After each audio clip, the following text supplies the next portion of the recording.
Karen, just to be clear, you didn't do it. We know who did it, Steve. We know. And we know who spearheaded this cover-up. You all know. Yes, we do.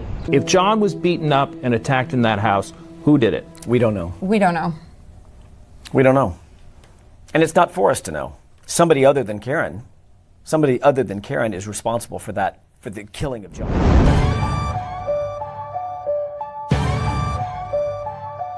Yeah. Roberta in the truth zone, mic hitting raw. Spotlight shining, she exposing the flaw. Debunking the myth, breaking their facade. This is Glass City, respect the squad. On these NYC blocks where the skyline flex big. Roberta Glass slicing lies with a truth rig. Innocence frosters, your stories unravel. She's a map through the madness of gritty gravel. Glass don't bend and facts don't break. She's a storm that's called, you feel the quake. Exposing tales stitched with crooked seams. Justice in the lens, shattered fake dreams. Screams about killers, painted heroes in disguise. She burning propaganda with fire in her eyes. No glamour for the guilty, she call it straight. She backs victims, the voice stay away. Stats and receipts, no spin, no clutter. Cold cases whisper, she cuts through the mutter. Truth's her tempo, don't confuse the beat. She's standing for the real while you taking a seat. True crime's a block, facts the artillery. Spinning those lies, yo, she checks that misery. Tabloid tales get smashed, no time to play. She's glass hard, break the false and save the day.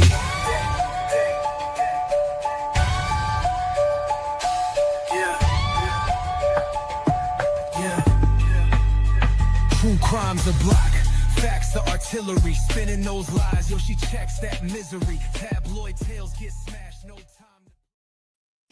Okay, how is everybody? It's been a couple hours since we last talked. Hello, Jen B. Hello, WD40. Hello, Karen Mitchell. Hello, Lisa. Hello, Gigi. Debbie Martin, nice to see you. Scorpio Moon, Yala. Myrna, how are you? Mia Wallace, always great to see you. Dark Side. Hello, Melissa. I didn't forget you. Jennifer Ray, always with the funny comments. Nice to see you. Deb, if I missed you, I'm sorry. It wasn't intentional. Audrey, I see you too. Okay. Everybody's here, or just as chickens now, but Greer's Garden, Doris, live stream. Wow. Susan Hicks. Hello. Okay. Wow. What a day in court it was today. Not only did we have the pleasure of watching Karen Reed's dog bite expert, Marie Russell, go down in flames in Titanic style. Was it the Titanic or the Hindenburg, or what disaster would you like to liken it to? It was bad, destroyed by Hank Brennan's brilliant cross-examination. Boy, was it good. We're going to see a little of that. I won't bore you too much with it, but a little of it. It was just the good parts. Caught her and bunch of lies, picked up on things right on the spot. Amazing. Also, Robert Alessi, Karen Reed's pro bono lawyer, demands with fist pounding. Doesn't everybody know that if you pound your fists, means you mean serious business? Serious business. Robert Alessi meant serious business. Pound. He wants the trial to stop. Stop the trial, everybody. He wants to get off. He wants to get off the defense team. Stop the trial. I want to get off the defense team. This is going down in flames. This only works. This kind of innocence fraud campaign may work in the courts. If it's coming to the courts, it'll work. If it's come from the outside in, it will work. But it's not working too well. It's been a disaster for the defense in trial. Now, I always say, I'm going to say it again. I am not making any predictions about how this is going to turn out for Karen Read. Well, I can't say an acquittal. We may have a stealth juror, meaning a free Karen Reader on the jury, and then it doesn't matter what goes on in court. I mean, Karen Read could get up and say, I did it, and they would still vote to acquit. So, if it's a fair jury, it's very bad for Karen Read. So he demanded, it was sort of like a Hail Mary pass, demanded that Karen Read walk with fist pounding. Let Karen Read go. Because Hank Brennan had mentioned no dog DNA. No dog DNA. And that was a misrepresentation to the court. A question that he had asked in voir dire, so I don't really understand. It really seemed like it was for the free Karen readers. Spoiler alert, it didn't work, but we'll watch it anyway. Then, finally, in the final hour of Karen Read's trial, we had a police officer on the stand. Now, he's the hero of free Karen readers everywhere. This is so funny. Saying he saw Karen Read's taillight. It was smashed.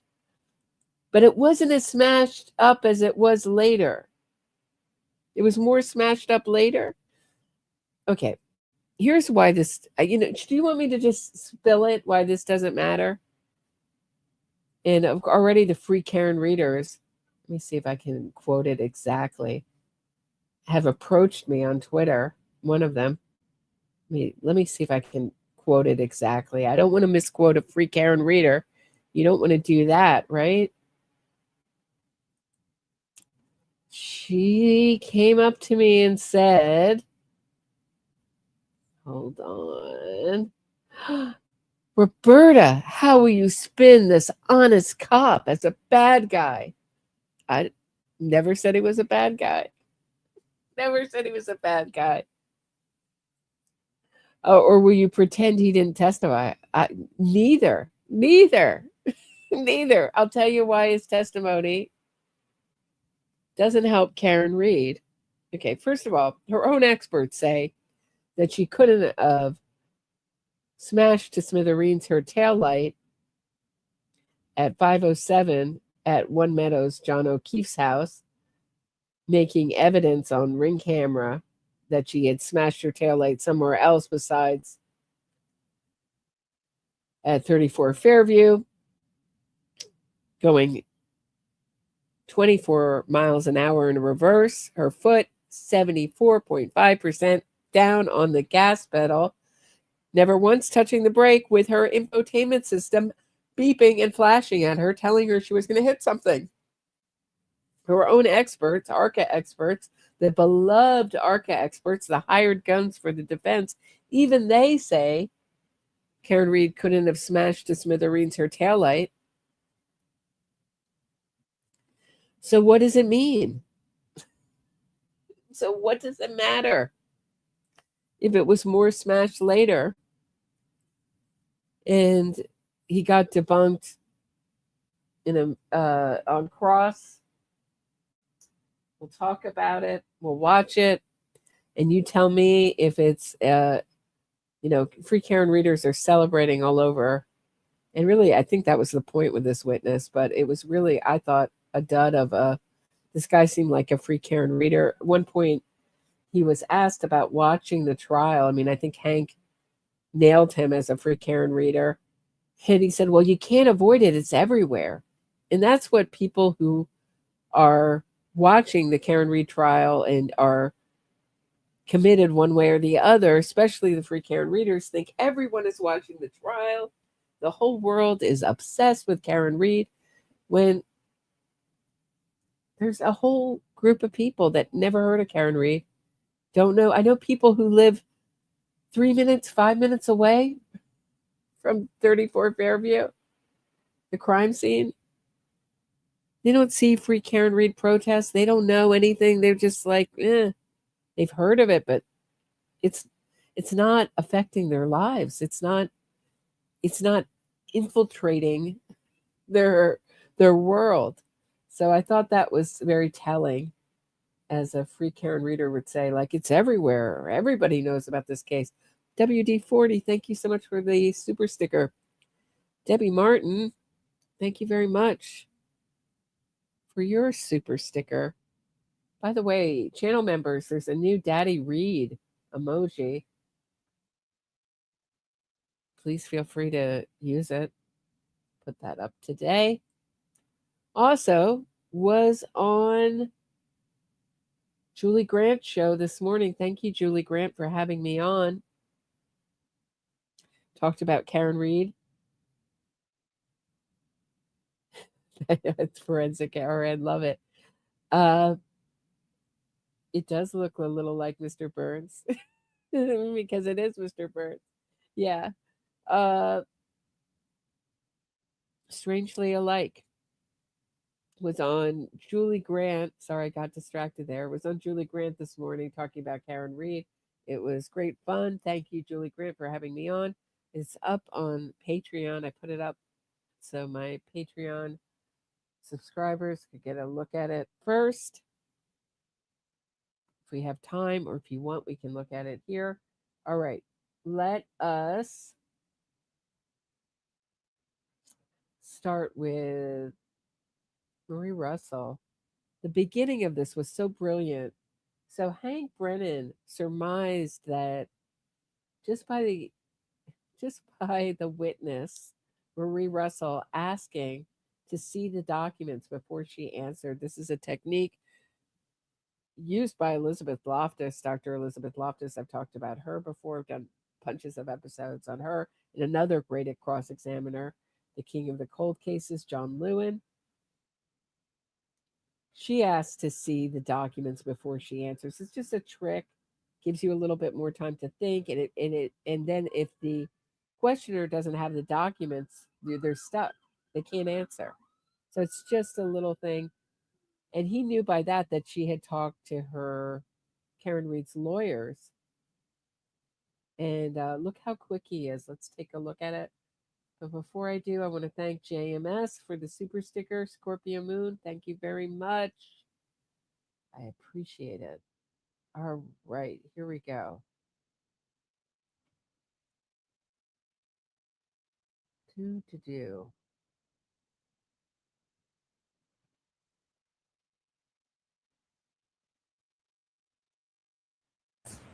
Good morning, Doctor. Good morning, Mr. Brennan. I had asked you yesterday if your opinions regarding the wounds on Mr. O'Keefe's arm changed between when you testified last year and then the more recent hearings that we've had over the past 4 or 5 months. Do you remember that question? Yes. And when I asked you that question, I asked if you had help with your report, and you told us that there was a woman who helped you with your report. I told you that there was someone who helped me or made suggestions in organizing the report, having certain sentences placed in certain categories. When I asked you about the identity, the person who actually... Okay, you wouldn't say that person helped you with your report. That's like essentially like the printing press person. Like, where do I put this? She got help on a report. Alessi wrote a report. Let's tell it like it is on this on my channel. Alessi, all of a sudden her language changed, her opinions changed, and they became suddenly very Alessi-like. How did that happen? Wonder how that happened. Now she's going to lie about it. And this story goes through many different incarnations. Here, she's going to deny that Alessi helped her. And I'm going to show you the various incarnations of her help with her report. The first trial, she didn't even write a report. actually helped you. I asked you if it was one of the attorneys, and you had said no. That is correct. May I approach, Your Honor? Yes.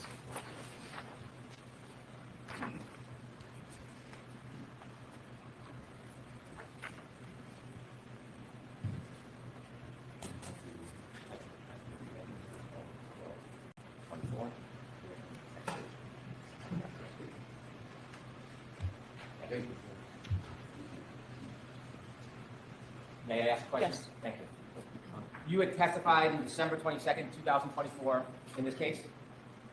I believe it was that day, yes. And when you testified back in December of 2024, do you remember I asked you who it was that had assisted you with your report? I don't remember that specifically. Well, I'm going to show you a page from the testimony. This is from the hearing. And I asked you, line 21, page 207, did anybody help you write this report? And what did you say? I wrote the report. If you could finish, please. I had some help with some minor edits, rearranging, some paragraphs or whatever, but putting things in the right category. And I said, okay. And you answered? No, I wrote the report. And then finally I asked, who helped you with your report? What did you tell us? I said, Mr. Alessi.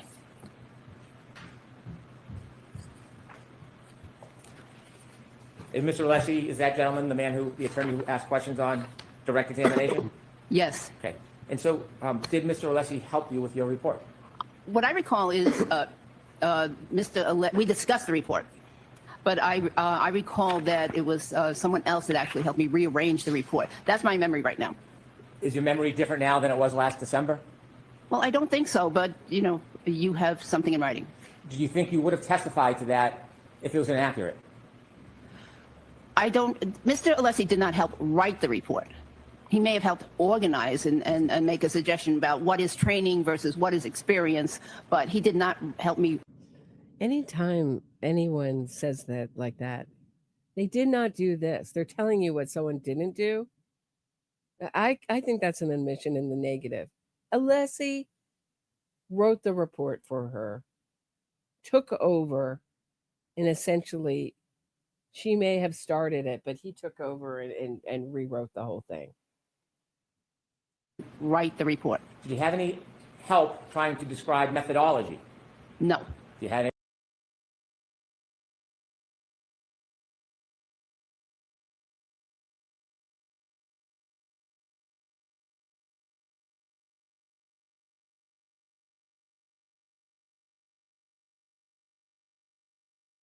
Any help talking about differential diagnosis?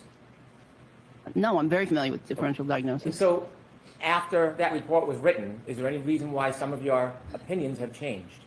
I don't believe my opinions have changed. When you testified at the hearing last year,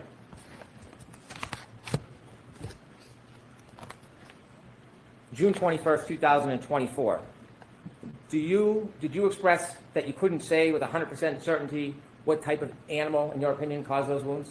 100% certainty, that is absolutely correct. And I'd like to see that, but yes, that's my recollection. If your recollection, I'm happy to show you what Yes, you please. testified to. You want to Yes, see it again? yes. Okay. By the way, between last night and today, did you get any advice from anybody suggesting you should ask for a transcript when I ask you a question? Did that advice come your way? That's my general advice from previous times. Or did you have any advice last night about that? Yes. Yes, look at her contemplating lying. She's like, let's just watch that again. That was so good. Let's watch that in real time. Hold on, I sped it up just a little bit, just so we'll make it through this, but we got to watch that in real time. Look at this. Watch this. That's my general advice from previous times. Or did you have any advice last night about that? Yes. I'm sorry. I want to see it again. It's so good. That's my general advice from previous times. Or did you have any advice last night about that? Oh yeah, the inhale. I want to lie. This is an embarrassing fact, a not good fact for me. All right. Oh, but I'm under oath. Oh, but what if? I can't lie. Oh, all right. Yes. Yes. Who told you last night that you should always ask for a transcript when I'm... Your psychic, Hank Brennan. He is so scarily intuitive. I feel sorry for his kids. Try lying. Try sneaking sneaking out at night and coming in or doing anything bad with Daddy Brennan. Oh my law. That would be bad. Getting the you would know the minute. How scary. Is he a psychopath? Like, what is it? What is going on? So intuitive with people. Sums them up so well. Holy I'm asking you cow. questions. Well, I think it was just Mr. Alessi. So did you and Mr. Alessi, you know there's a sequestration order, don't you? Yes. That's a sequestration order that you're not supposed to discuss the case at all with anybody? Well, we during the- didn't. We didn't discuss specifics. Do you know that the sequestration order mandates that you not discuss anything about the case from when you start your testimony until you end your testimony? You know that, right? I understand that there is a sequestration order. Do you understand the sequestration order mandates that you're not supposed to speak to people, including the attorneys, about this case overnight? Did you understand that? There were no specifics discussed. Or did you understand that you weren't supposed to, is what I'm asking? Did you know that's a violation of the sequestration No, I order didn't. to speak to the attorneys overnight? I did not know that that particular conversation would be a violation. So did you meet with Attorney Alessi last night? No. How was it that you had a conversation with him? Actually, it might have been in the vehicle. You drove together? Yes. So did you commute to and from court together with Attorney Alessi? There's a driver. Okay, who else is in the car when you left court yesterday? The driver. When Oh, you- no, I wasn't with him yesterday, no. Not in the car yesterday, no. Well, you just said that you spoke to Attorney Alessi yesterday. And I'm trying to figure out, when was it that you were having conversations with Mr. Alessi relative to this sequestration order that you're under? This morning, riding to court. Okay, so you and Attorney Alessi drove. So she isn't she allowed to get advice from counsel in between? Am I wrong? Isn't she allowed to get advice from counsel? I think he's going to explain it in 2 seconds. PK, I just saw your comment. That's so funny, Roberta, about Hank and his kids. So my dad was a narcotics officer. Is that what you mean? And he was in the 2-0, which might be by you. It was on West 82nd Street. Are you like Hank Brennan? Yeah. Do you know where I am? Are you snuffing out where I am? Anyway, we got away with Chuck Diddley squat, not one. Oh, you got to tell me more about that. I'm curious what you mean. Drove to court? With the limo driver, yes. Well, who was in the limo with you and Attorney Alessi on the way to court today? That was just us. Just you two? Yeah. What else did you both talk about other than... Wait, so didn't Karen Reed? I thought I saw something where Karen Reed said we all came in the limo together this morning. And I thought it was odd because it was being reported that Karen Reed isn't traveling with her lawyers anymore, that there's some problems. So what is Alessi and Russell doing alone in the car? Is that the truth? I thought I saw something. Am I wrong? Did I misunderstand that? Does anyone else know about that? Let me know. I'll wait. I'll look for you in the comments. Do you have any? that you should ask for a transcript every time I ask you a question? That's what we talked about specific to this case. Was it a long conversation? No, not at all. The entire ride here, there must be more you spoke about other than just a sequestration order. We did. We spoke about. So what is Russell saying? It was just her and Alessi. It wasn't. Who was anyone else in the car with you? I mean, it's a pretty clear question. She's lying under oath? I mean, we knew she's lying under oath. Why am I so shocked? I know people lie, but she lies a lot. I mean, that's a silly thing to lie about, isn't it? No?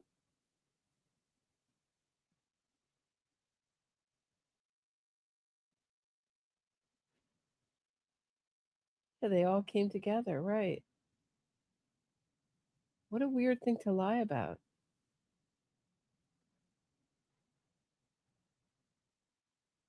Boston, how I love Boston area.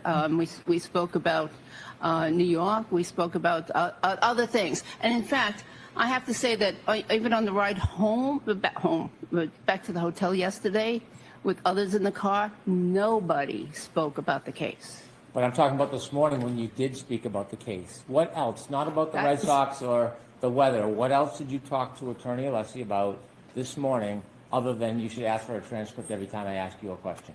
We talked about what I did last night. About this case? No, I'm sorry, but I'm asking about this case. that was it. I want to know what all the discussions were between you and this attorney today or last night about this case. Just that I should ask for a transcript.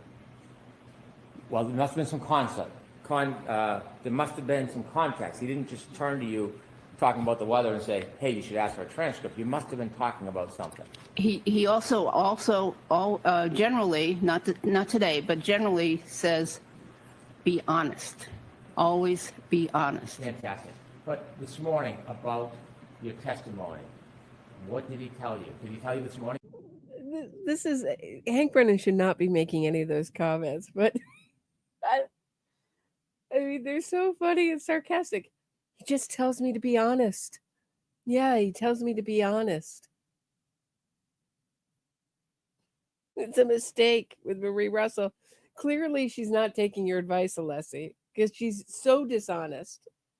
So dishonest. Where's Mia Wallace's comment? It was so good. It was so right on for the right on. Is this it? The way she lies is also very unsettling. If she's going to lie, just go out and lie. She hems and haws and meanders. It's so painfully obvious that she's trying to figure out a way to lie, isn't it? Isn't it? Please hit the thumbs up, guys. Let's let people know that we're still rattling around and about. You should be honest? Not this morning. Okay. Does anybody need to remind you to be honest when you testify? No. Okay. What else did he talk? How did it come up? Hey, by the way, ask I- for transcripts. I don't even know how it came up. I didn't put much significance to it. Well, it was just moments ago it happened because you just got to court. You can't remember the context of the sage advice of Attorney Alessi? No. You have any memory issues? No. May I approach? Do you have any memory issues? You don't remember the sage advice? Seriously, this is her first job and she doesn't remember any of the any other Alessi sage advice besides the guy who wrote a report and is basically putting her out like a Frankenstein monster that he's recreated. How dare you say I have memory issues? Is it because of my age? Is this ageism? Unreal. Unreal.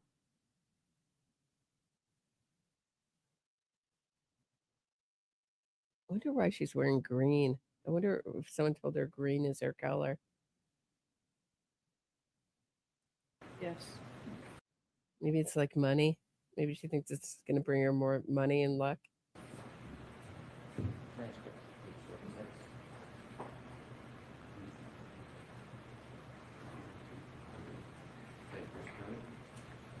Since you've asked for the transcript, I have it for you.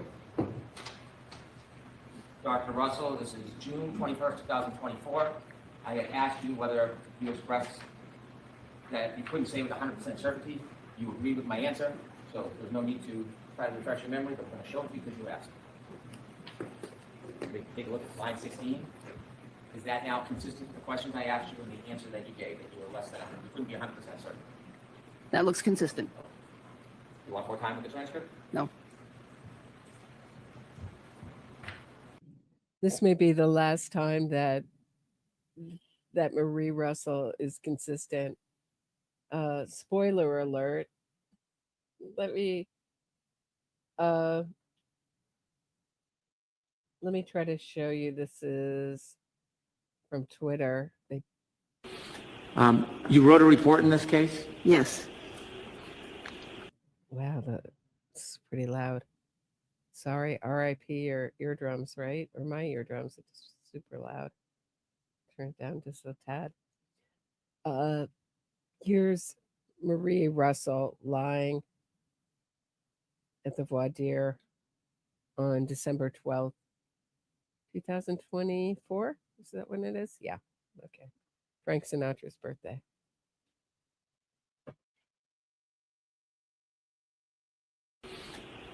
You wrote a report in this case? Yes. Did anybody help you write this report? I wrote the report. I had some help with some minor edits and rearranging, some paragraphs or whatever, but putting things in the right category. Okay. But no, I wrote the report. Who helped you with your report? Mr. Alessi? So did you write a preliminary or draft report, send it for input, and then change it? No, I didn't change it. I wrote the report, and I would have things in the wrong categories, for instance, like training experience or whatever. Who said they were the wrong categories? Well, I think that was my conclusion, actually. I see. And so how would you go through this editing process? How did that work on this report? Would you send it back and forth? Right. So why would you stop? Why wouldn't you just call up and say, where do I put this? Where do I put that? Or you send the report, everything's in the wrong categories, and they say, here's in the right categories. You wouldn't call that helping you with your report.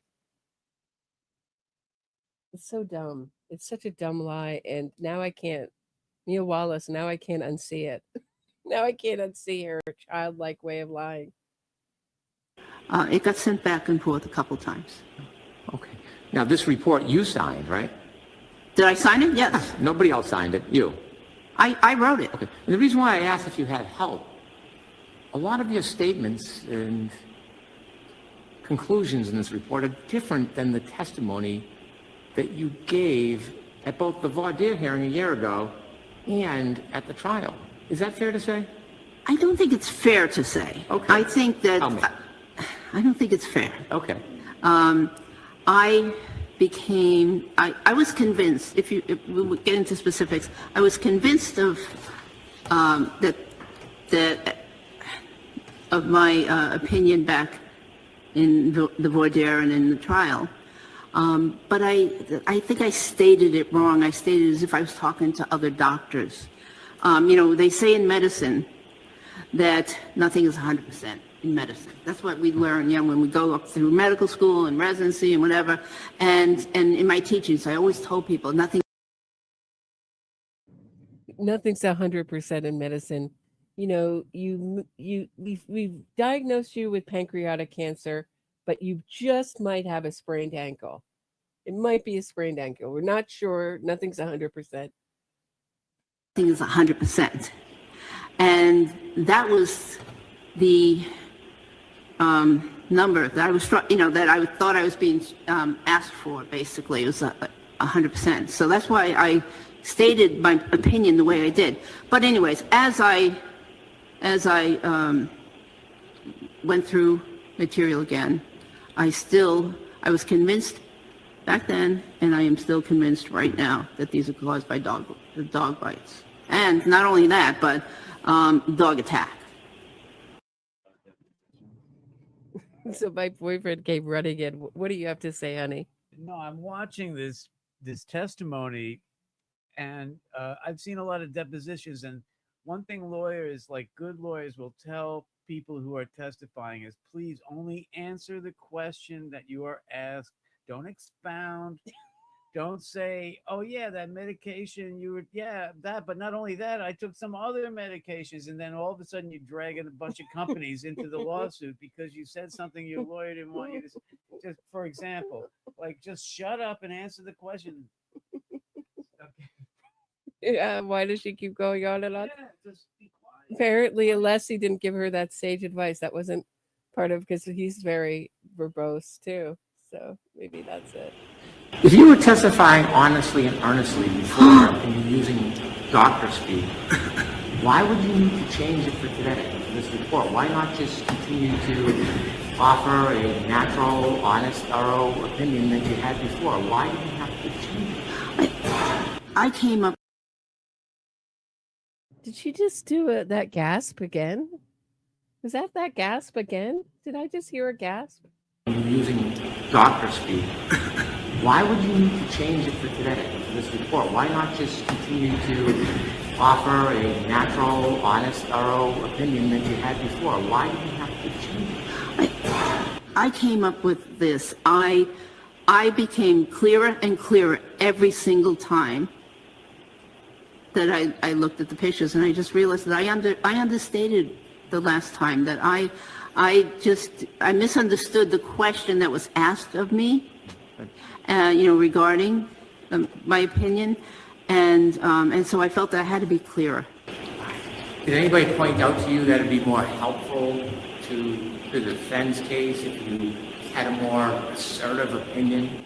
No, absolutely not. So when you went through these days and months since the trial, did you have any new information that you looked at that made you realize you underscored the confidence in your opinion? No. Okay. Because in your earlier testimony, it's quite... Hey. Thank you for saying she did gasp. I'm not going back again. Okay, she's mid-lie.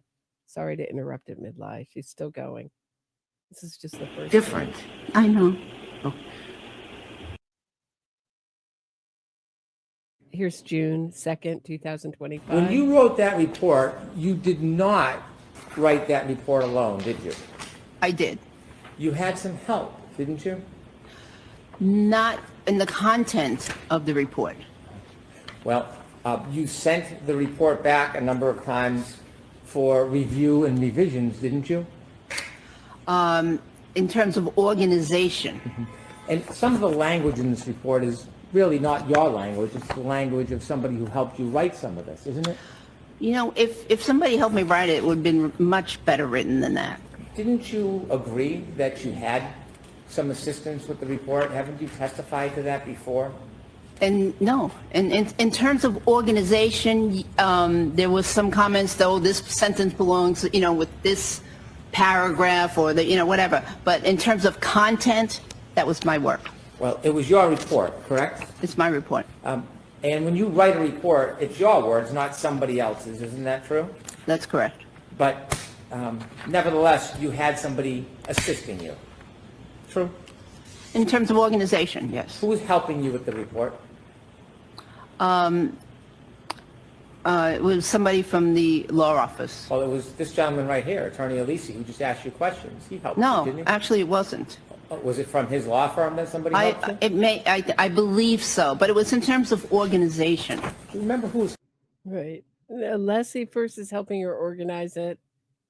Definitely not write it. Jill D, thank you. Don't be shy. LOL, best life yet. Thanks, Roberta. So true. Thanks, Jill D. So true. Now it's someone from the office.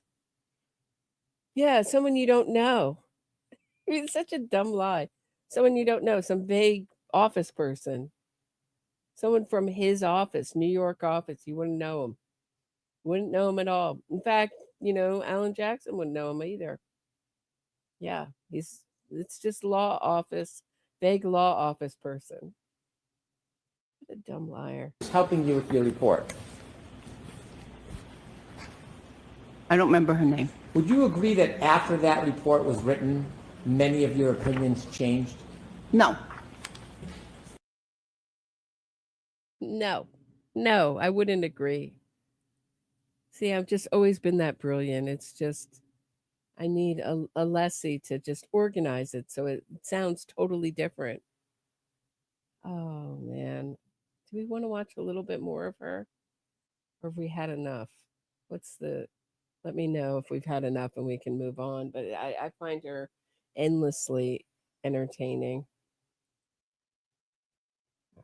I'll watch a little bit more and I'll wait for the chat to catch up. Has anybody else talked to you about your testimony today overnight, Dr. Russell? No.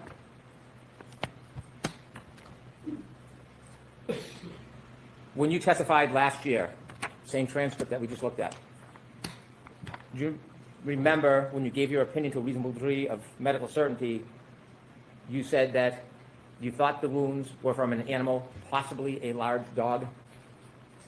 On that same date? Yes, May I see the of transcript? course. Pursuant to Attorney Alessi's advice, let me approach. I'm going to strike that, disregard. Jill D, thank you so much. Thank you so much for being a member. Enjoyed the emojis. I'm working hard at making new ones for everyone. May I approach? Yes, what page you want us to? 23. Keeping it fresh.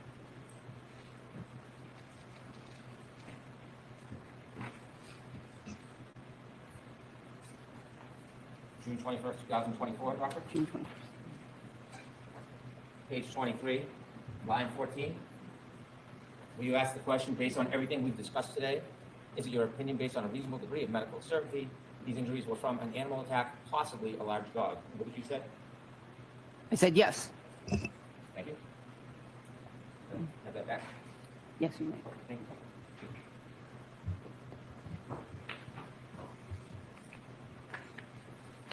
All right. So some people are saying move on. Some people are saying no. I don't know what no means. I don't know what no means. Scorpio girl. Frumpity frump. Her, Doris. That means stay with it. JMS says no, move on. I'm conflicted. Help. Help. Is this boring or not? I need your input. Maybe I should make a poll. Or 3 more minutes. Let's try to watch 3 more minutes and then we'll move on. When you gave your opinion, not this year, last year, you agreed when you were assessing the wound, you used the word or adopted the word possibly, didn't you? Explain the context of it, Sure. that sentence? Sure. Go right ahead. No, you. I'm sorry. Okay. Then I'm sorry. Please When rephrase you- the question. When you were asked about your opinion last year, not this year, last year, about whether to a reasonable degree of medical certainty the injuries were from an animal attack, possibly a large dog, you agreed with that characterization. A large animal, possibly a dog, didn't you? Yes, an animal, possibly a large dog. Last year, yes. Yes, last year, possibly large dog. Yes. Is that what I'm saying? I'm memorizing it as I said it. It's like she's repeating it back. Dog. Yes, large dog. Last year. Okay. Said that when? Okay. Possibly large dog to a reasonable degree of scientific reason. Of that, I'm certain.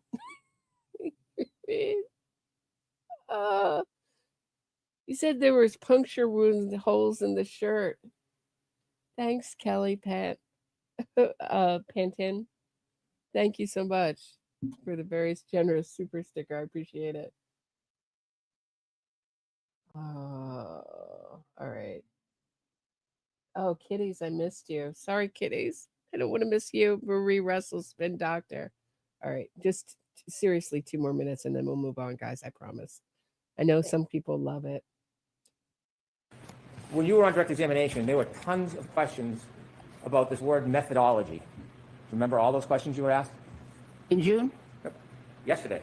Yesterday, okay, yes. Yes. And when you were asked about methodology, was that an attempt to try to explain that you weren't just looking at an abrasion and guessing or eyeballing it? You were trying to suggest there's some type of scientific or medical process to give some type of certainty to your opinion? That is the process I used. When you talked about methodology yesterday, you talked about your experience in methodology with knife wounds and gunshot wounds, correct? Yes? But there was no methodology whatsoever regarding looking at a photograph and then identifying whether that is consistent with dog bites, is there? I disagree. When you described methodology, you were asked by Attorney Alessi whether or not you've engaged in that methodology regarding dog bites.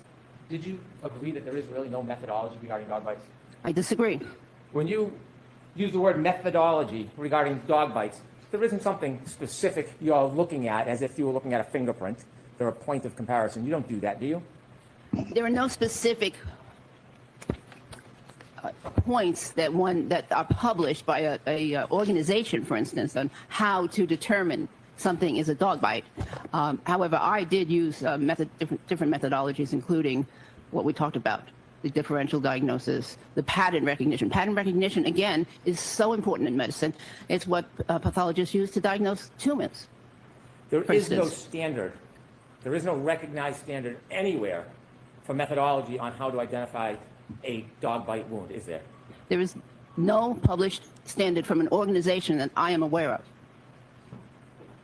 So there is no source. There is no recognized community. There's no certification. There is no recognized method in identifying a superficial abrasion as a dog bite. Isn't that fair to say? As in many conditions in the medical field, there are no certifications. How about published standards? Is there any published standards whatsoever, any, regarding claims that a superficial abrasion is a dog bite? Are there any published standards by any organization? No, but there would have to be thousands of published standards to identify the causes of the thousands of different types of abrasions. So no, there's no published standards. No published standards. There is nowhere you can point to where the so-called methodology that you were telling the jury yesterday is a readily accepted standard in the dog bite community. You can't point to anywhere, can you? Right. There is no methodology. And then, spoiler alert, Alessi comes back on cross, and then he has her read these papers out loud, which she says it was her idea. It's so dumb. It's so dumb. and saying, see, there is no methodology. There is no methodology. She's just like, well, they look like dog bites, so we say dog bites. I just know because did I mention I have a lot of experience? I've seen thousands of dog bites. All right, I'm gonna end this segment with the thanks, Wesley loves Octoberfest. Roberta will always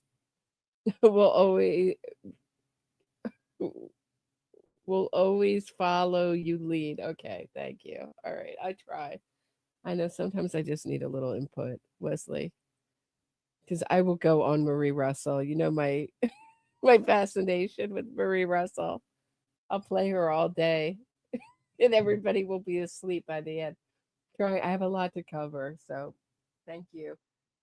We did talk about her a lot today.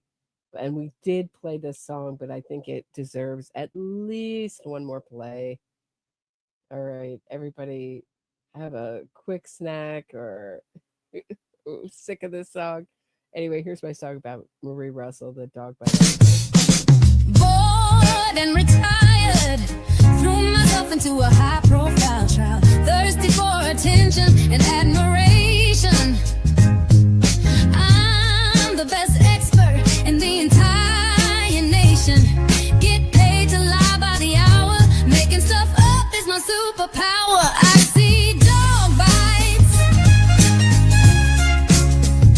I see dog bites.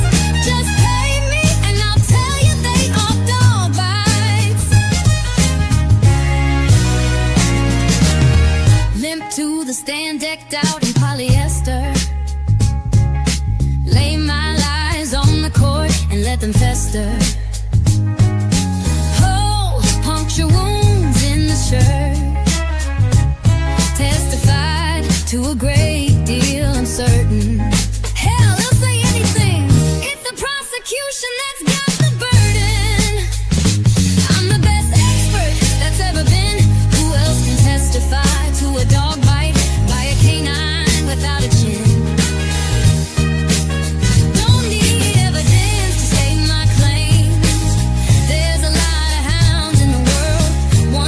To be blamed. I'll do anything to get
Okay, I'm back. Thank you.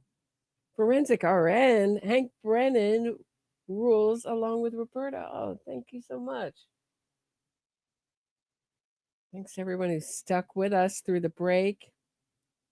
Now we'll go to the dramatic fist pounding. So there's Hank Brennan brings up the fact that there was no dog DNA in front of the jury, and this is a bell that cannot be unrung, even though he asked her about it before de voir dire. This is not the same. It's all a terrible catastrophe. Karen Reed's rights, according to Robert Alessi, this is a major Hail Mary, fist pounding Hail Mary. Stop the trial. Let Karen Reed go. Just drop all the charges right now, Judge. Let's take a listen. This is a little bit sped up because who can watch Alessi in real time? Mr. Brennan, can you remove? Oh, okay, it's being removed.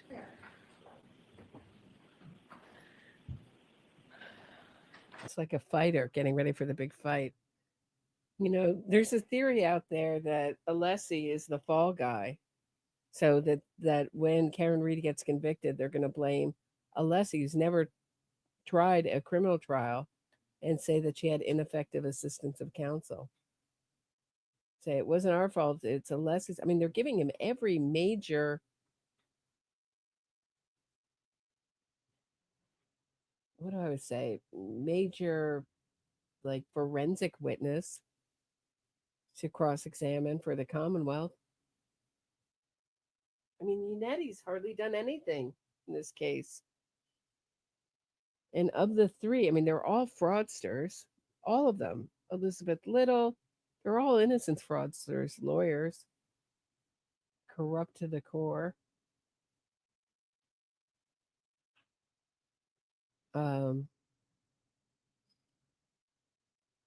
But, I mean, they all lied about ARCA willingly.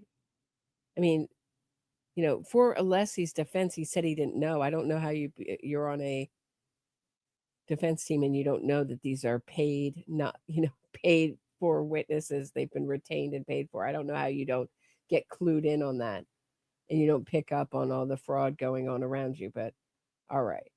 But, you know, Unetti, I think, is the best lawyer on the team, in my opinion. I'm not saying he's not, and that's not a great lawyer. I don't think any of them are a very good lawyer. If they were good lawyers, they wouldn't have to cheat to win. They wouldn't have to perform these kind of frauds, lying about ARCA, withholding discovery, trying the case, starting an innocence fraud campaign, a witness harassment campaign. Mostly what Unetti does is get charges dropped and make deals, you know. It's not, they're just, but I mean, to not utilize him, I think is kind of dumb in favor of Alessi, who's, I think he's going to turn off the jury if he hasn't already. I mean, don't you get the feeling he's like rubbing his shoulders, getting him ready for the big fight? So, like in the corner, like he's a boxer. All right, you go up for the team. You tell the judge, you pound your fists. You pretend to be outraged. Oh, one last thing. One last thing. Thank you, Your Honor. I got it, coach. I got it, cool lawyer. I'm the nerdy lawyer who wants to hang out with the cool kids. All right, here I go. All right, I'm going to pound my fist really hard. All right, guys.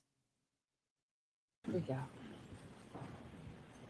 Attorney Brennan, just with regard to Dr. Russell, in open court in front of the jury, used the concept of DNA in this case. He has introduced it and brought it in for the very first time in front of the jury. He has done so intentionally. He intentionally brought up DNA.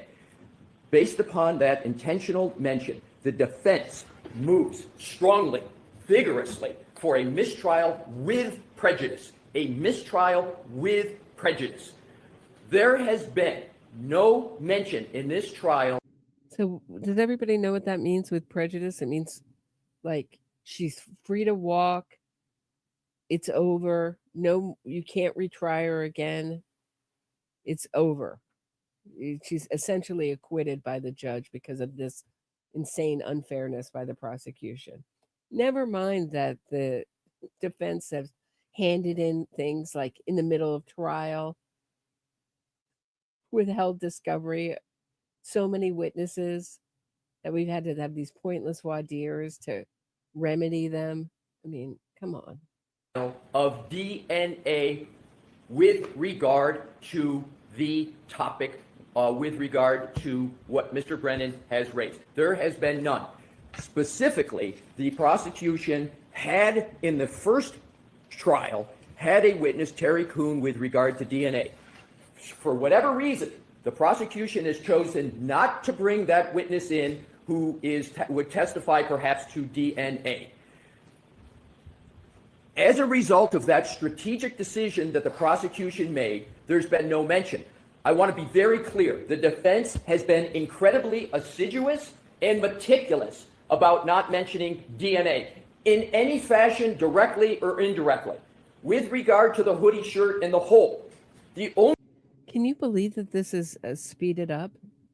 This is like normal. You must talk really slowly. This seems like normal speed. Thanks, Big Leady. When this trial finishes, you need to do a Amanda Knox versus Karen Reed comparison episode. The parallels are fascinating. Yeah, if you missed Saturday's noon live stream with William Ramsey of William Ramsey Investigates podcast about Amanda Knox's new Liathon with Joe Rogan, check it out. It is in the live section, or you can just check it out on my podcast. Thanks so much. Yeah, I'd love to do that. They are very similar. I've often compared them.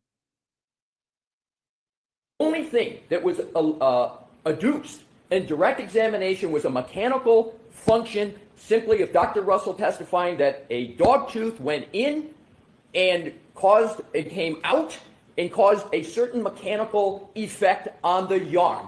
Nothing even close to the mention of DNA.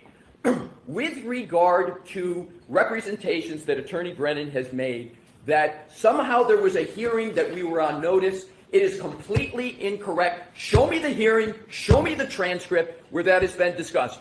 The prosecution has also said, we are going to, or we always intended to bring on rebuttal, Dr. Crosby, who would talk about the supposed absence of DNA, the alleged absence of it. The problem with that of trying to rescue the mistrial that the prosecution has caused with prejudice is the alleged absence of DNA. The alleged. It's not a fact. It's not a fact when they test it and they don't find any DNA. It's alleged. Alleged.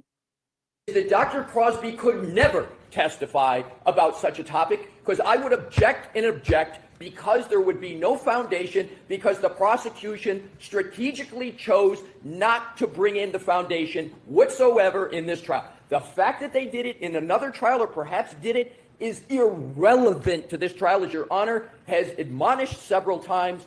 What happened in this is a new trial, and whatever happens in the first trial is the first trial.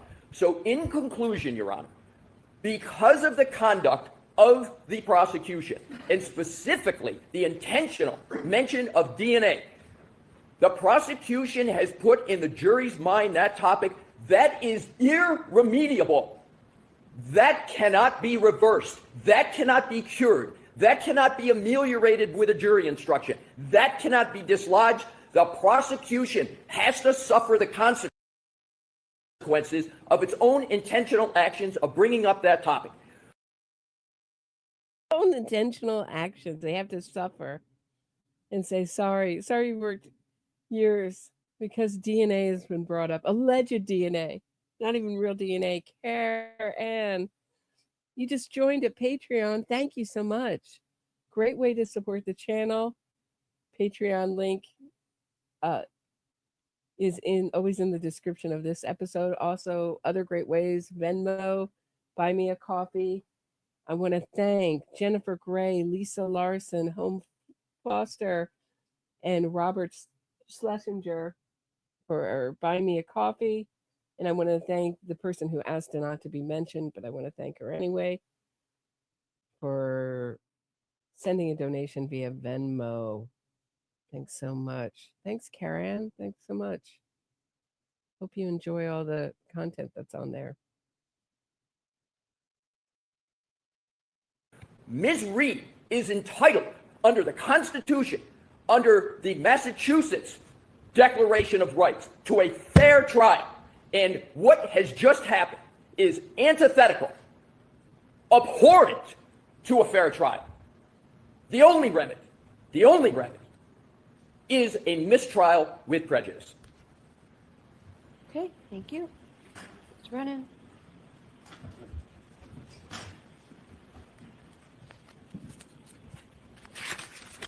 Inquiring of Dr. Russell about the absence of dog DNA is not only proper and permissible, it's essential, and the Commonwealth is entitled on cross-examination to explore theories and facades that the defense creates if there is actual evidence that undermines or contradicts the representations that they are trying to portray to this jury. Let's be clear. The defense is on notice that there is no dog DNA in the sweater of John O'Keefe. Let's be clear. The defense is on notice that we were not going to try to disprove all of their varying theories in our case in chief, but if they were going to propose theories that we thought were unsubstantiated, we would do so in rebuttal. It is clear these witnesses are on the witness list. More so, the conversation and examination of Dr. Russell is replete in the historical record of this case. Dr. Russell herself testified on December 12, 2024, that she did consider the absence of DNA in her opinion. She disregarded it, she discounted it, she created false theories about the potential destruction of it, but she did testify this was part of her consideration for her opinions. Again, on January 7th, 2025, Dr. Russell again discussed the absence of dog DNA in John O'Keefe's sweater. Now, it may be inconvenient, it might be hurtful for the defendant's theories, for the creation they portrayed for this jury yesterday, but it is not improper, it's not unconstitutional, it's not irrelevant, it's very relevant. It is powerful evidence that the Commonwealth has to undermine this idea that the linear, superficial abrasions on John O'Keefe's arm were somehow caused by a dog. They, on their case in chief, tried to create impressions about the cause of the abrasions to Mr. O'Keefe. The defense does not get to pick and choose what words the Commonwealth can or cannot use. They do not get to pick and choose what parts of Dr. Russell's opinions are important and not important. Because they chose not to emphasize, highlight, or discuss the absence of dog DNA on direct does not mean it's beyond the scope of direct examination. It means they did not want to talk about it because it was not helpful to them. There have been countless cross-examinations in this case where questions are asked beyond the scope of direct. This is not beyond it. It goes to the heart of her opinion. If I cannot cross-examine her, as proposed by the defense, about the heart of her opinion, she shouldn't give it. She shouldn't have an opinion because you can't come in and just take the favorable factions to yourself and leave out reality. I intend on asking Dr. Russell about her opinions, about the role that the absence of DNA played. Also, I expect to ask her about her attempt to diminish or demean the DNA evidence because it shows her inherent bias in all of her opinions, where she acts as an advocate, not as a scientist or a doctor. It is admissible evidence. We intend on using it. And when she returns to the stand, these are the very questions I'm going to ask her. You want a minute of a brief 1 minute? Sure. Ouch, ouch, ouch. Not only am I going to bring up the DNA, I'm going to bring up her diminishing the DNA, which shows her bias. So, hey, you know what? Just because you don't like it, I'm going to do it even more. Look at Peggy O'Keefe smiling. You can see her smile even with the blurry screen. You can see her smile from here. She is pleased. She is pleased. I don't know if that's just a smile or a pleased look, but that's what I see. Wow, that was like a boss. Like a boss. You don't like it? Tough. You know what? I know you're calling for a mistrial with prejudice, but you know what? I don't think, not only am I not going to back down from this subject, I'm going to do it more. I already warned you. So basically what happened was, you guys missed it. So many misunderstandings in this trial. What was it this morning on Julie Grant? She was saying that just wasn't true. That they had tried to do the first trial, but wasn't true. It wasn't true. She's like, they tried to leave. They left this out the first trial, but wasn't. They didn't. I can't remember. I have to watch it again. But so much. There is a lot of content, in this trial, and a lot of little facts. I mean, sometimes, as you know, I've gone back and corrected myself on the record when I get them mixed up. So, no hate towards anyone who gets gets something mixed up. But Hank Brennan said, we don't plan to present dog experts unless they bring it up. Then we're going to rebut them. So Dr. Jim Crosby, who is a dog expert, who's testified in a ton of trials, unlike Dr. Marie Russell, who's never testified in a trial, and who's using this trial to advertise her services as an expert, and particularly a dog bite expert, using pictures of herself in the last trial, advertising around herself as a dog, and but she strangely hasn't gotten any bites, which I find odd, because obviously she'll say anything a defense team wants her to say. And she does have a lot of experience, ER, coroner's office, whatever, police officer. It's surprising that there's not a sleazy defense team that doesn't want to use her somewhere. To show you how ineffective she is as an expert, that she isn't booked, her schedule's wide open. Sleazy defense lawyers, you want to use her schedule is wide open. But so Dr. Jim Crosby is going to come in and testify as a rebuttal witness for the Commonwealth. And this was just nonsense. Hank Brennan has warned the defense that they're going to bring in the dog stuff if they bring it up. If they don't bring it up, there would be no need to. Why confuse the jury? So now we're going to have a rebuttal case after the defense's case. So that's something to look forward to. I hope the defense opens the door for the witness harassment. Please. Natalie Bernschneider-Wawicki, who was the go-between, the middle woman between Aidan Carney and Karen Reed, meaning on text messages, meaning she would relay text messages from Aidan Carney to Karen Reed and vice versa. She has a lot of knowledge about the witness harassment campaign. Bring her in. I really think the jury should know about it. It is, to my mind, a key element. It's really the thing that made me think that Karen Reed was guilty before, made me more sure than a lot of the other more forensic facts in this case, because why would a innocent person want to accuse a whole bunch of people on very little evidence if they were wrongfully accused? Wouldn't you think it feels so horrible? You would want to be absolutely sure before you accuse someone of murder, knowing how awful it feels, right? So in her attitude towards the O'Keefe family, her whole attitude towards the witnesses in this case, it's psychopath territory. Anyway, Alessi comes back. Let's take a listen, and then I think Hank Brennan comes back. Let's take a listen to this ping pong. We'll go right ahead. Thank you, Your Honor. Your Honor, a key misstatement of fact that Attorney Brennan just made. He said that Dr. Russell talked in prior proceedings and hearings about dog DNA. The record is abundantly clear. She only did so in response to a question from Mr. Brennan. I have the transcripts right with me. She never raised it affirmatively. She gave her opinion that these wounds were to a reasonable degree of medical certainty from a dog. Mr. Brennan on cross said, did you consider, and this is in a prior proceeding, did you consider DNA? She gave her answer. She didn't raise it. I heard it. I was there. Your Honor was there. So this impression that Mr. Brennan is trying to give, that somehow the defense brought this topic up before, is incorrect. The second point, Mr. Brennan needs to have a good faith basis to ask the question. To have a good faith basis, he has to have some admissible evidence that he's got for it. He has no admissible evidence on dog DNA with regard to the arm. He knows he doesn't. He strategically chose not to bring that evidence in this case. Now he's saying he wants to use it. That would be improper in this trial for that reason. The other 2 points quickly. Mr. Brennan. A good faith basis, you're bringing in a dog expert.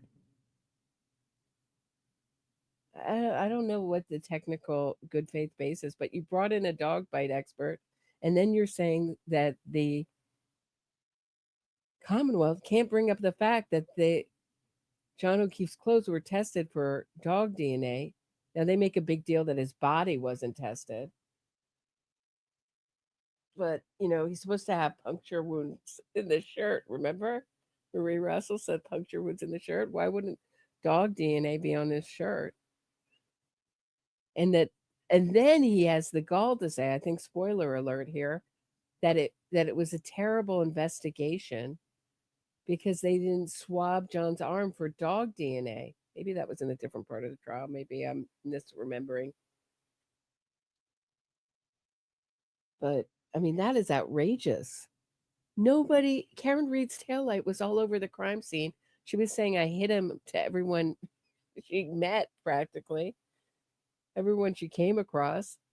They're supposed to test for like what? Gorilla DNA, dog DNA, elephant fibers, elephant skin cells. I don't know.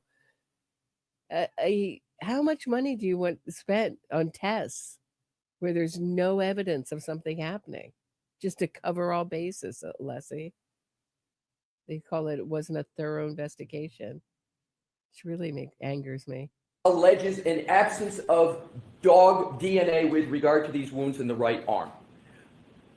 There was no. Hey, Melina, thank you so much for the super sticker. I appreciate it. Sorry. I appreciate the super sticker, Melina. Okay, he's saying there's no swabbing of the wounds of the right arm of Mr. O'Keefe. That is a major, major investigative flaw in this case. There it was. Yeah, I was right. There it is. Investigative flaw. They should have tested for everything. Cat DNA. Could have been a cat attack, tiger attack, turtle attack. Shout out to the West Memphis 3.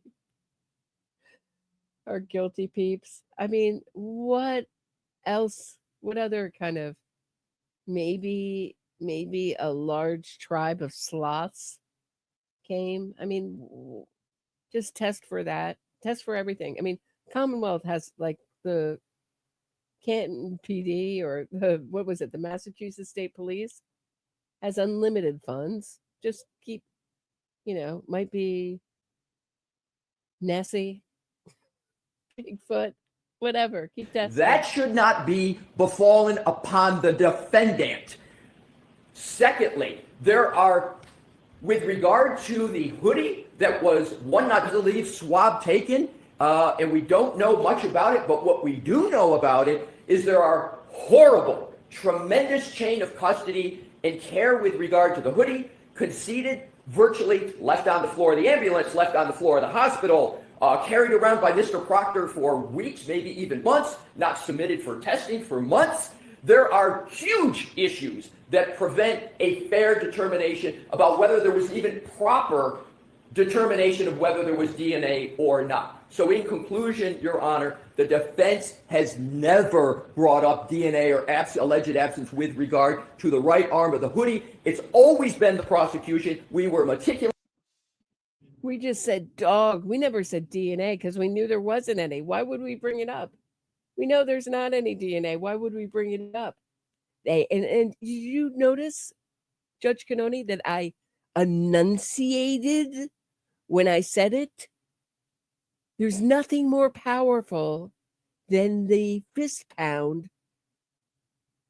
There's actually one thing more powerful than the fist pound, and that's the over enunciation. When I over enunciate, you know I'm serious. You know that this argument is very, very weak but it sounds incredibly strong.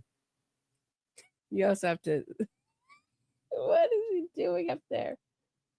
Oh, the drama. Rockstar says, "Where was your cat? Where was your cat on the night? Where was your cat? Now my cat's being falsely accused of the crime. One of them. Little dude, where were you? Where were you the night? The early morning hours of January 29th. Were you driving?" This is so ridiculous. This is ridiculous. Oh, let's get through these. Kit Kat says something nefarious is going on with the defense. Wouldn't be surprised since the defense bite specialist is a friend of AJ's or Alessi's. Yeah, I don't know how strong that is. Although John Lewin won't return, he won't return my email about it. I think they just made that up. I think she might have worked, since she worked with the LA District Attorney's Office where Alan Jackson used to work and where Alan Jackson's wife still works. Why didn't she just go directly to him? Seems like they were working around the same time, but I have to double check that. I think they just made up this, threw in John Lewin's name into it.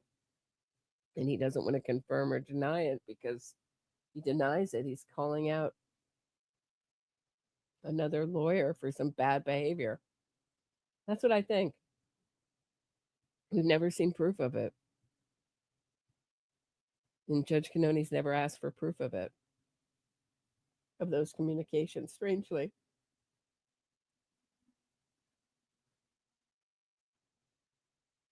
All right, back to the over-enunciation fest. Here we go. Ridiculous and assiduous and not doing it here. The prosecution needs to live with the consequence of its action. This is remediable, and I respectfully submit warrants only one ruling respectfully, and that is this trial must be declared a mistrial with prejudice. We have 30 seconds. Sure.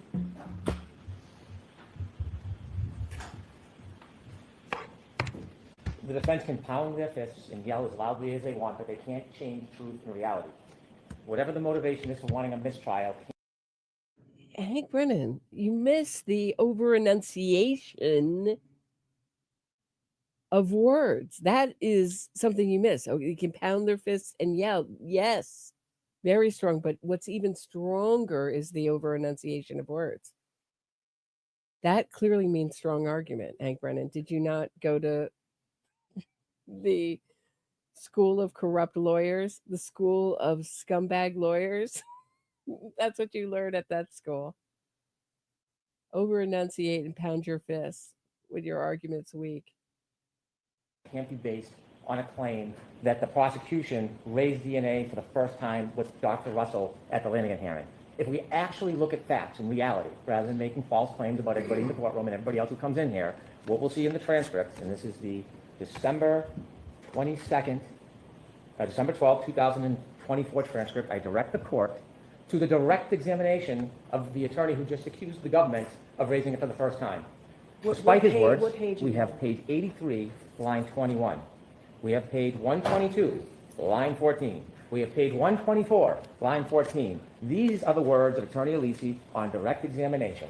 And there are more. There are more. But that is enough for the court to understand that the representations are wholly mistaken by Attorney Alessi. Wholly.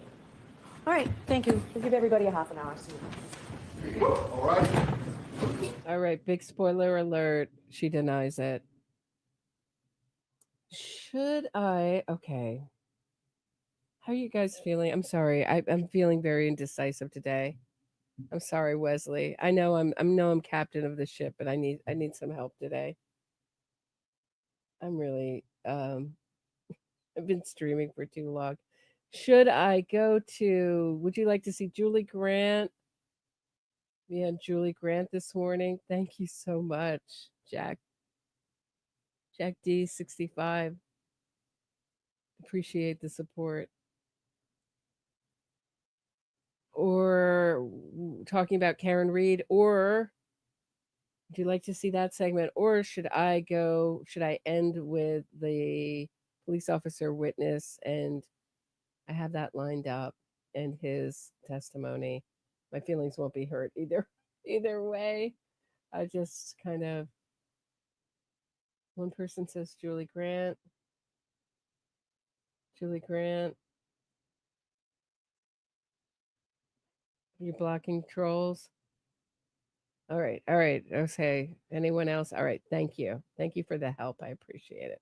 All right. Here's me let me stop sharing here. And I guess we're going to end on this because I have to cut it short, but I think I've made my point about the police officer saying, it doesn't really make a difference. I don't know why they want to, I mean, doesn't any Karen readers find it weird that Karen Reed smashed her taillight the same day that the police officers framed her by smashing her taillight more? Doesn't that seem a little odd?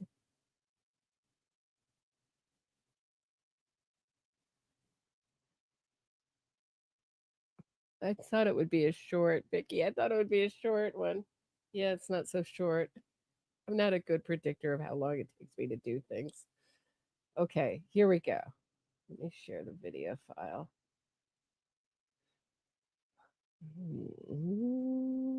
Hold on one sec.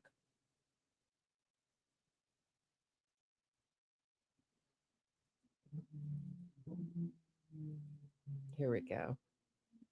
Top story for you this morning. Let's talk about a key witness for the defense in defendant Karen Reed's retrial, where she's accused of causing the death of her boyfriend, Boston police officer John O'Keefe. So this morning, we're going to see more cross-examination. You might recall their dog bite expert. We've seen her testify several times before. In fact, we saw her testify in the first trial. And she says that John O'Keefe's arm injuries came from a dog. Her name is Dr. Marie Russell. And she was cross-examined yesterday. She's going to be cross-examined some more this morning. The judge had the jury break for the day, so there's a lot more to get to. But let's listen to a little sampling of what was asked thus far. Were you able to come to any conclusions or opinions about the source and nature of the injuries that you see depicted on that exhibit? Yes. And what is your opinion and conclusion concerning those injuries? Those wounds were inflicted as the result of a dog attack. Would you agree that the superficial abrasions on Mr. O'Keefe's arm had no punctures? I agree. Because you are agreeing today that those superficial abrasions did not have any punctures, right? They don't appear to have any punctures. But you, in the past, have testified very, very differently than that, haven't you? No. So how effective do you... If I screw up my face, so just so you know, they sent me, they always just give you an idea of what you're going to talk about, and one of the three things was Marie Russell, but the whole segment was pretty much Marie Russell. So I had prepared a little for Marie Russell because it was only 1/3 of what we were going to talk about. It was all of what we were going to talk about. So, do you think Karen Reed's dog bite expert is? And what do you think the jury is thinking of her so far? Let's bring in our guests. I'm so happy to have on the program this morning, podcaster and the host of the Roberta Glass True Crime Report, Roberta Glass, and attorney and former prosecutor Randolph Rice. Good morning to you both. Roberta, let me start with you. What do you think the jury might be thinking of Dr. Russell's testimony so far? well, I think any rational jury that's following the evidence in this case is going to not think much of Dr. Russell, the attention-seeking dog bite, self-appointed dog bite expert. She read about the case in the paper and got herself, on the as an expert in the trial, and her evidence has been spotty, to say the least. Roberta, appreciate it. I agree. Randolph, let me ask you something else. From a legal standpoint, we know that the first time ever Dr. Marie Russell was qualified as a dog bite expert in a court of law was last year in Dedham, Massachusetts, when the defense called her, and there wasn't a lot of pushback from the prosecution. Harkening back to your time as a prosecutor, and let's say you're on this team now, would you feel some regret that there wasn't more pushback the time around and the ability to go to the court and say, you know, this woman has never, ever been qualified in state or federal court to give an expert opinion on such a matter? Why now, Judge? Do you think there's any regret that they're in this position now that the judge kind of had to let her in round two? I'm sure there's a little bit of regret, but, you know, the facts are the facts. She's in there now as a dog bite expert. She gets to give her opinion as to why or how she thinks that these injuries were sustained on John O'Keefe's arm. And the state, you know, just has to work with it. And I think they've done a good job, obviously, in their cross. I didn't feel like her testimony was impactful. Yeah, that's a good point. I think that it's not that they didn't try to. I think they didn't try. I think actually Julie's right and I'm wrong. That Julie's saying that they didn't try to get her out. I think they did try to exclude her for lack of discovery, that they were given no discovery on her. So then they had to have a voir dire last time. But I mean, that's what I was thinking about. But did they actively try to exclude her in the same way they did this trial? No, but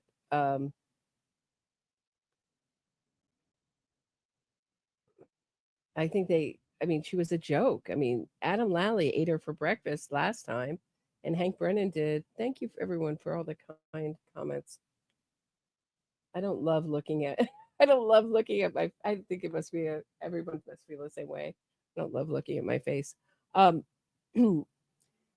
So, you know, that they just thought, they already had the lack of the DNA. They'd already done those tests. And they thought, you know, the jury's going to think it was a joke, which I think the majority of the jury did. I mean, unfortunately, I think we had 3 Karen readers on the jury, no? So I guess Julie's right. You know, I'm wrong.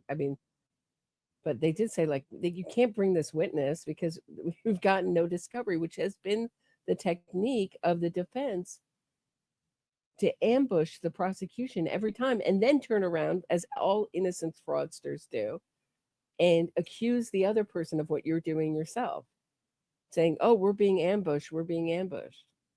As the defense wanted it to be. I hear you, Randolph. Yeah, let's take a listen to one of the clips from the defense direct. It was a long direct, and you're right, there wasn't a lot of sting or a lot of punch with it. Let's take a look at some of what was asked. I believe that this hole was made by a canine tooth, and with the tooth going into the shirt, reaching the skin, and then coming out of the shirt, pulling out some fabric with it. Roberta, you followed the facts very closely all throughout the progression of the first trial, the second trial. No canine DNA, right, on the clothing? No canine DNA on the clothing. There's no puncture wounds. The depth of the wounds are not reminiscent of a dog. You know, coming after the testimony of Kelly Dever, who said that the defense threatened them with perjury if she didn't lie on the stand, then comes this witness. I think the defense has lost all credibility. I think it's, you know, they look like a joke with this witness, frankly. You know, Roberta, something I was thinking about yesterday with them calling her, you know, last year, they had the advantage of the prosecution kind of falling for what they did, falling for, you know, playing defense and all that, and telling largely their story for them, the way Adam Lally decided to run the trial. This year, they don't have that. They've got a precise prosecutor on the other side. I'm wondering, Roberta, as a storyteller yourself, do you think the jurors are getting the story here, the defense story, where they're claiming that he was in the house and his friends suddenly tried to murder him and beat him up and stick the dog on him and decided to put him outside, you know, not quite dead, but almost dead, and hope that Karen Reed would come by and somehow they could make it look like a car accident? I wondered the same thing, Julie. You know, you just wonder, you know, they've heard all about this, the taillight pieces found all over the crime scene, microscopic pieces of taillight embedded in John O'Keefe's shirt. And then all of a sudden the defense is bringing out this dog bite expert. And I think they must be wondering what this has to do with anything. It looks quite bizarre, frankly. Right. I'm just wondering if the jury's like, why are we talking about a dog? You know, I'm just wondering if I was sitting in the jury box, I'd be like, so what dog are we, you know, like, where'd the dog come from? Was there a dog in the car? I'm just kind of confused. Randolph, I want to show you a clip from the cross. You said you liked what Hank Brennan was doing so far. Let's take a look at some of what he did yesterday. Dr. Russell, from your perspective, as far as you know, you were the only person in the entire United States of America who is qualified to look at a photograph and make a determination whether the wound. Yeah, she's like it's almost like a tea leaf reader, right? She's the only one who can look at a photograph and see dog bites. And a dog bite without a, you know, I mean, it's true. What I say in that song is true. The dog has no bottom jaw. And she's like, well, I can see how that would happen. Does anyone remember around here? No, I can see, you know, and then the tooth would kind of have to be upside down. It's like, you know what it's like? It's like someone, do you ever, when you're little, you look up in the clouds and see pictures and be like, no, it really looks like if you kind of like turn this way and look at half of it this way, it really does kind of look like, you know, the cover of Sgt. Pepper's. Do you know what I mean? Yeah, the tooth is upside down and there's no bottom jaw, and I can see how that would happen. I mean, she's just making excuses left and right and doing what Karen Reed does, which is picking the most convenient lie at the time, which is a terrible way to lie. It's not the chess playing way to lie. Was derived from a dog bite. No, I am one of I'm the only physician that I know of that can do that. There may be, a few others out there. There may be, but I don't know of any other physicians that can do that. Randolph, tell me, if you're Hank Brennan, what would you really be zeroing in on today with her?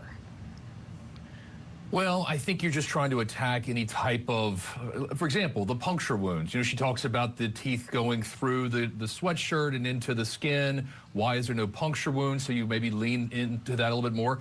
And to go back to your point that you made earlier on, is there anybody else out there that can do this? And she seems to be waffling about, you know, exactly, can this really be an expert area? Can somebody be an expert in determining if there is dog bite injuries or not? Right, Randolph, right. I can turn my mic up. I turned it down because of court. People were complaining in court that it's just turned up to the max. So for the court, hold on 1 second. Let me turn up my mic, okay? Hold on 1 second. Give me 1 minute, and it should be getting louder by the minute. Is that good? Is that better? Hope that's better. Hope you can hear me better. I know I have all my bands on and stuff. I'm sorry, it's going to sound like I'm in a wind tunnel till September or October. Here, it's just a really hot apartment. Yeah, and isn't it tricky with someone like Dr. Marie Russell, because although she may not be qualified to give this expert opinion, but she was in the first trial for the first time ever. Now she's back. She's a really nice lady, right? So that's a tricky cross, isn't it? When you have somebody who you want to show is lacking in the ability to deliver the opinion, but you don't want to slam her because she is very polite and seems kind of likable. Yeah, I mean, she is acting like an expert should act. You're up there being objective. You're being somebody who's not confrontational with the person asking you. That's a blouse, Antoine. It's a Ralph Lauren blouse, in fact. That is a blouse, yeah. Questions. And so really it's going to come down to, does the jury think that she's an expert? The court may have said she's an expert, but at the end of the day, what matters is, does the jury buy what she's selling? Does the jury say, we think she's an expert, we think that what she's telling us is true, and therefore we can throw out all this broken glass theory that Yeah, I thought the same thing. I was like glad they didn't cut to my face, because sometimes I can get stink face. Stink face, and I don't mean it. I'm just either thinking about something or I disagree, and not meanly. I just disagree. I think what they mean by where they're going with nice lady is that she's older and vulnerable physically. She's not strong, and that you don't want to look like you're attacking an older, vulnerable woman. I think that's what they mean by nice, but that's how I interpret it. So, yeah. state has been presenting and believe that this was a dog that caused these injuries. Yeah, that's a really great point, Randolph. Roberta, let me ask you about that.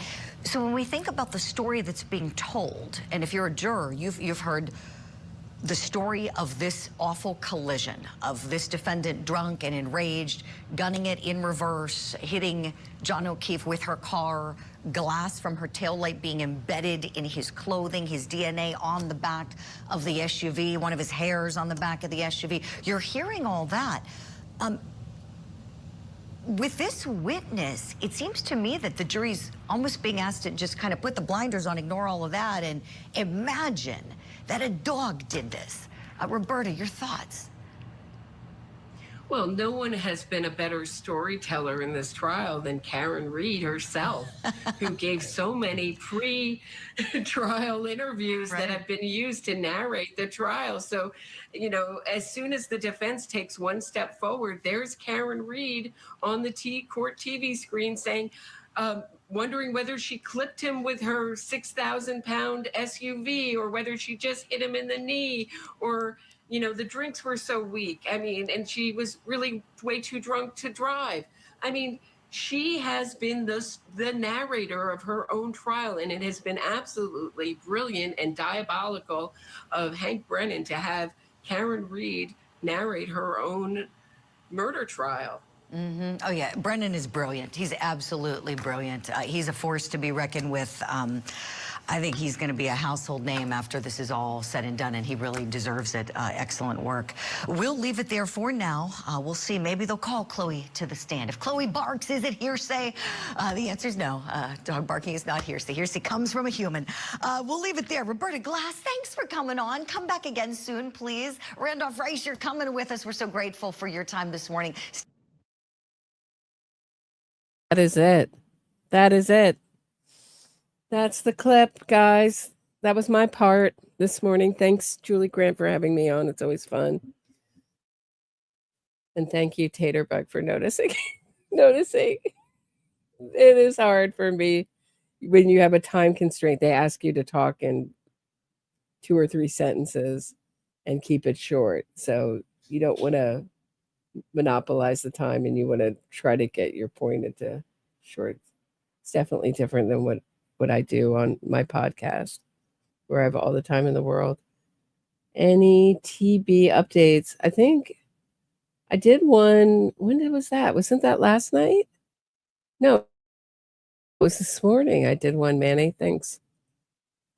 Hold on.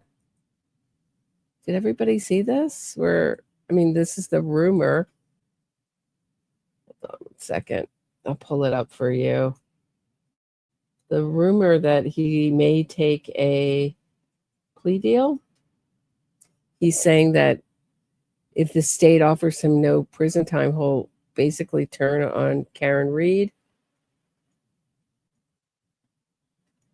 And I was reading all the Twitter gossip this morning before court, because it was I didn't realize how long we were waiting for court to start this morning. It was almost an hour to get going.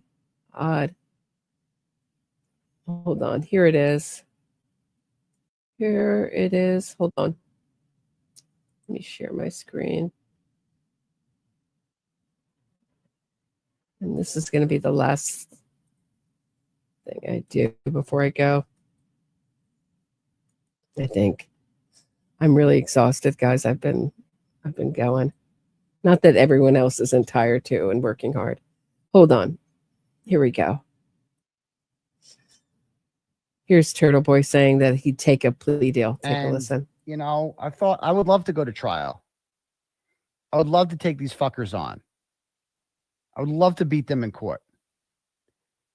But if the Commonwealth came to me and offered, like, you'll never go to jail, but you have to do this in return, right? I would consider whatever they offered.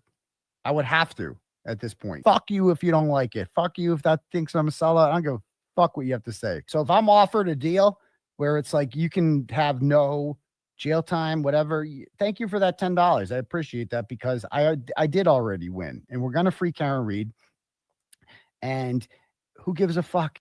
And you know, I thought I would love to go to trial. I would love to take these fuckers on.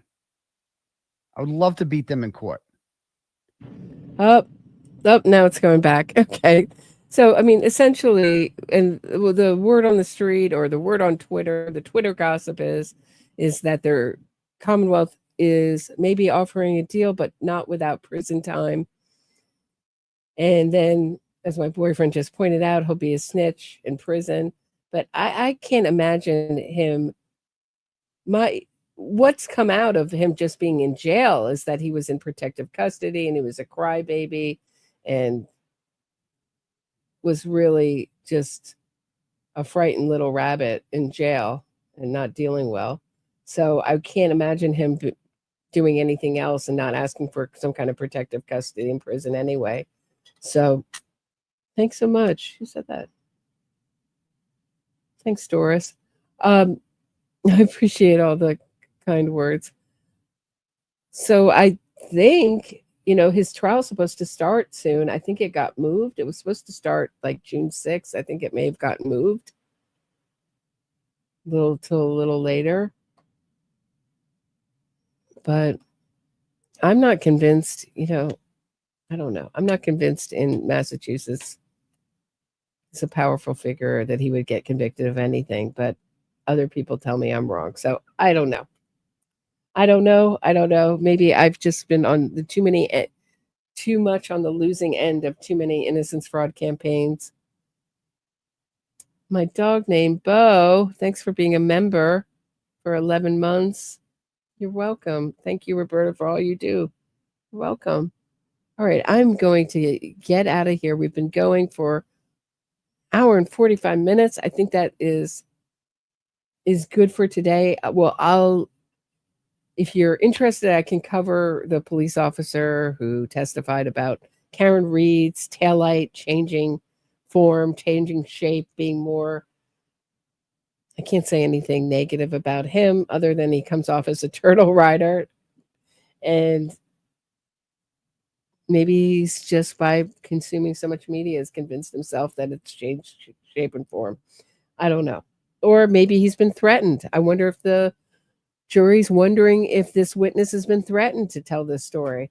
If Turtle Boy or Karen Reed, the Facebook sleuth, Karen Reed, according to Natalie Bernschneider-Wiki, utilizes Facebook like no other. She's dug up something unsavory about him and they have threatened him. I mean, I think it's fair after Devers' testimony yesterday, where she said that the defense had threatened her with perjury if she didn't lie on the stand. I think that smart jurors will be thinking about that with every witness that testifies who's local to this case, whether they've been threatened. It was definitely, I can't believe the press slept on it.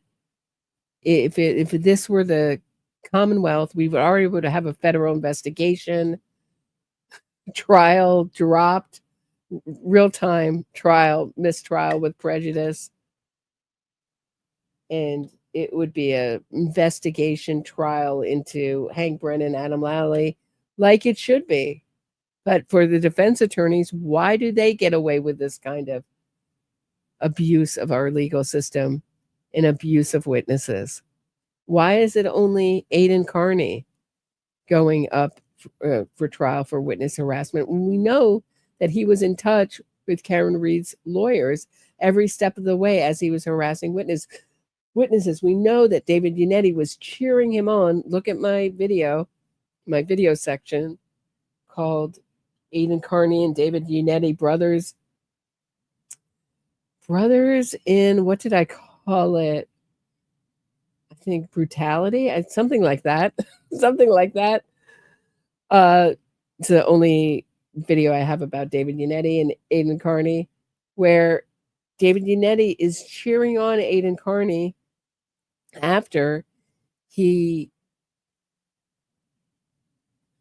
verbally abuses one of the O'Keefe's relatives for what seems like an hour or so. Goes on and on and on, cruelly talks about her, calls her garbage and her family horrible, and no wonder John O'Keefe, it's, just absolute. And then there's David Yannetti cheering on Aidan Carney. What a great show you just did. Great way to harass the victim's family and cruelly go after them. Great, love the turtle style reporting. So why aren't they facing criminal charges in this case? Why aren't their law license on the line? Why is the press, these innocence fraudster press, they don't even lead. The headlines yesterday were not even that Alan Jackson threatened his own witness with perjury if she didn't lie on the stand for him. Outrageous. I find it outrageous. And you should too. Because these are the lawyers. This is the real corruption and the real corruption of our legal system. It's been being done by lawyers like Alan Jackson, David Yannetti, Robert Alessi. All right. I'll see you next time. Please hit the thumbs up, subscribe to the channel, share this episode. Please support the channel. These live streams really count on you to keep them going. The links are in the description of this episode. You can buy me a coffee, great way to support the channel. Also, Venmo, great way to support the channel. Send a donation via Venmo. Link is in the description of this episode. Patreon. Support the channel. Get access to content you won't find anywhere else. Also, great way to support the channel. See you tomorrow morning for a half day in the Karen Reed trial. See you all tomorrow morning, probably around 8:40, 8:45. Thanks so much for listening. See you tomorrow. Whoop. Whoop, whoop, whoop, whoop, whoop, whoop, whoop, whoop, whoop.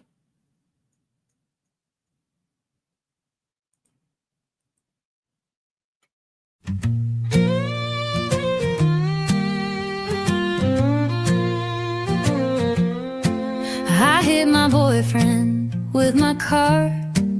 It wasn't an accident, but with lying lawyers I'll go far. Lying lawyers and witness harassment. I'll avoid prison. It was snowing. I pushed the pedal down, hit him hard. Now the legal system I clown.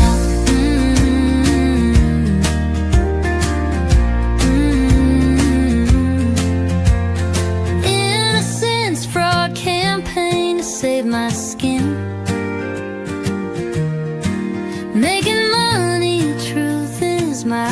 second victim. Carry, carry, Jen, Jen. Like John, you were my mark. My innocence fraud campaign is my biggest hit. Yeah.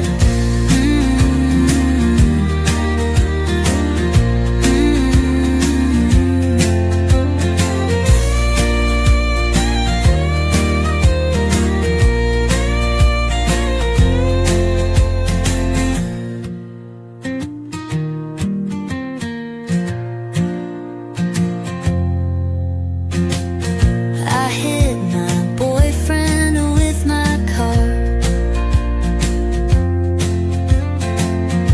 It wasn't an accident, but with lying lawyers I'll go far. Lying lawyers and witness harassment, I'll avoid prison. It was snowing, I pushed the pedal down, hit him hard. Now the legal system I clown. Innocence fraud campaign to save my skin. Making money, truth is my second victim.